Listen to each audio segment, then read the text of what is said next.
A sad ćemo upoznati jednu sasvim posebnu sportsku disciplinu. Mi tu raspravljamo što bi to ime trebalo značiti, što to je zapravo, ali imamo čovjeka koji sve zna. S nama je na Skype vezi Dinko Šimenc, predsjednik Disk Golf kluba Lagoda Varaždin, kojem želimo dobro jutro. Dobro jutro. Dobro jutro. Predstavit ćete nam nešto što se zove Chasing Crow, disk golf turnir. Pa ajmo za početak odmah što bi to bilo Chasing Crow. Koga vi to gonite? Pa znači govorimo o disc golfu, odnosno verziji golfa. Oni koji znaju nešto o golfu znaju da postoji pojam birdie, a to je znači prevedena ptičica. A kod nas ovaj turnir znači opet lovimo neke ptičice, samo lovimo vrane na turniru sutra u Varaždinu. A sad kad gledamo tu fotografiju, to je disk, ko disk ili frisbee?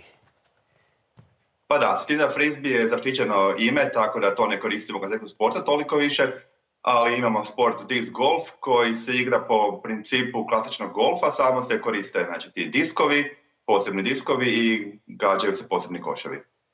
Od kada datira ova igra, gdje je nastala, kako se prenijela na ostatak svijeta? Sport se razvio u SAD-u prije nekih 60 godina, u prošlom stoljeću, znači polako se razvijao po SAD-u, kasnije sjevernoj i zapadnoj Europi, a neke 10 godina se igra već i u Hrvatskoj i u regiji. Još jedna nepoznanica je odakle ime vašega kluba, je li to Lago da Garda, odnosno Lagoda, odakle dolazi Lago di Garda?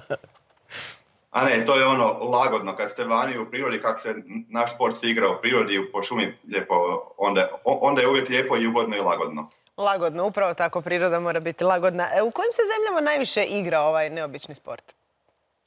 Znači, disc golf je najpopularniji u SAD-u gdje je i nastao, a zatim jako popularno u Finskoj, Estoniji, Skandinaviji i drugim državama zapadne Europe.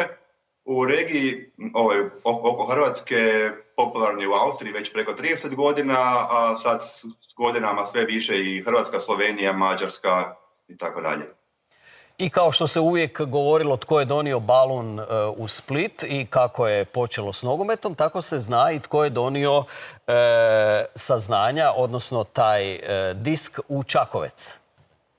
Tako je. Imamo Predrag Pešak iz Čakovca, bio je u SAD-u nekim poslovnim putem prije 15 godina, saznao je, isprobao je sport, došao je doma i napravio je prvi teren u Martinuševcu i to je nekako početak disc golfa u Hrvatskoj, nakon čega smo mi ostali čuli za to, počeli igrati, proširili ga polako i evo sad imamo nešto popularniji sport već u Hrvatskoj.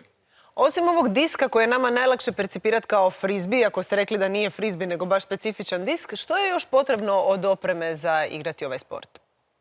Pa znači, kao prvo, ti diskovi, oni su malo posebniji, posebno su napravljeni za ovaj sport. Imamo 3 vrste diskova, jedni kojima se baci u koš iz blizine, diskovi koje se baca u daljinu, znači nekih do 100 metara ih mi možemo baciti, neki ozbiljni igrači do 200, profesionalci, i srednji midrange diskovi koji se bacaju na duljine tako 50-60 metara. Osim toga, druga potrebna stvar je disc golf koš. S tim da naravno svi oni koji nemaju nekakav teren u blizini mogu nabaviti diskove i gađati drva ili stupove, tako je zapravo sport i krenuo da se gađalo tako.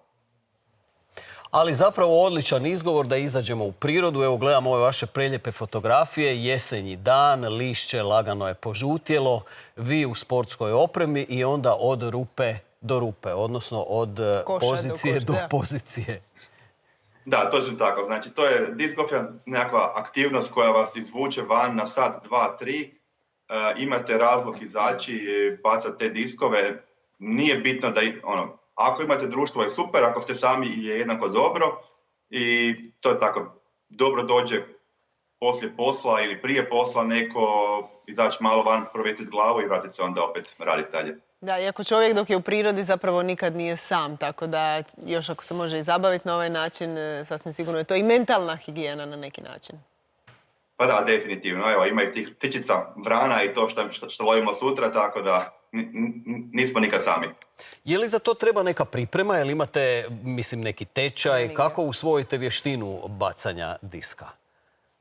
Pa, disc golf je, recimo, po nama puno bolji od klasičnog golfa, jer stvarno disc golf može igrati bilo ko odmah. Frisbee smo gotovo svi bacali kao mali ili u nekoj fazi života, možete igrati da bacite frisbee 15 metara u početku. Onda kad malo ulovite ritam, budete možda baciti 30 ili 50 metara, ali znači sve osnove možete uloviti odmah. Kasnije ili se javite nama u klub ili u Hrvatski Flying Disc Savez i onda sve one koje su zainteresirani budemo podučili dalje i upoznati sa sportom na neki viši nivo.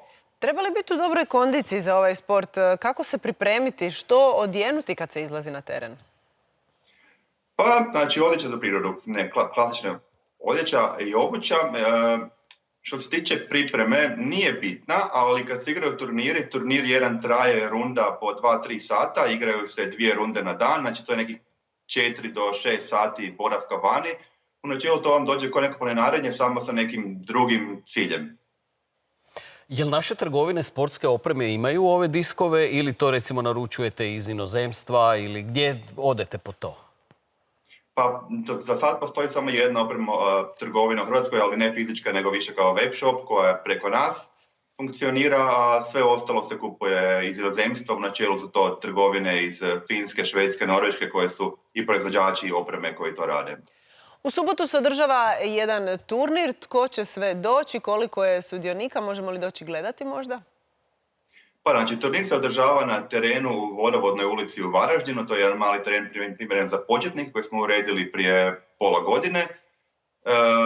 Turnir se održava, očekujemo nekih 30-ak sudionika iz Hrvatske i Slovenije i Mađarske. I počinje u 10 sati, tako da svi koji su zainteresirani, ako su iz Varaždina ili okolice, mogu doći pogledat. Kad završi prva runda natjecanja mogu i probati sa nama. Znači od 10 do nekih 16 sati smo tamo sutra. Jesmo li pobrojali sve zapravo uređene terene u Hrvatskoj, ovi vaši, onda u Toplicama Sveti Martin, selo Martinuševec, onda dalje čak i na Platku? Da, evo, na Platku je skijalište, kad nema skijanja, onda je tamo disc golf teren uređen.